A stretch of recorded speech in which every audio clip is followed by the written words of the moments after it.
اور کتاب میں ابراہیم کا ذکر کرو، بے شک وہ نہایت سچے تھے، پیغمبر تھے۔ جب انہوں نے اپنے باپ سے کہا کہ ابا، آپ ایسی چیزوں کو کیوں پوچھتے ہیں جو نہ سنیں اور نہ دیکھیں اور نہ آپ کے کچھ کام آ سکیں؟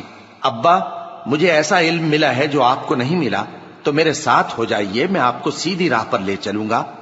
ابا، شیطان کی پوجا نہ کیجیے، بے شک شیطان اللہ کا نافرمان ہے۔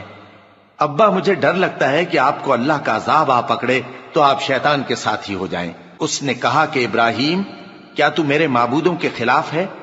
اگر تو باز نہ آئے گا تو میں تجھے سنسار کر دوں گا اور تو ہمیشہ کے لیے مجھ سے دور ہو جا۔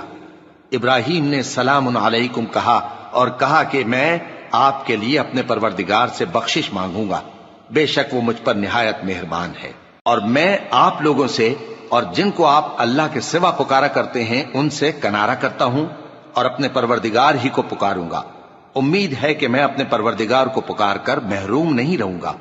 اور جب ابراہیم ان لوگوں سے اور جن کی وہ اللہ کے سوا پرستش کرتے تھے الگ ہو گئے تو ہم نے ان کو اسحاق اور اسحاق کو یعقوب بخشے اور ہر ایک کو پیغمبر بنایا۔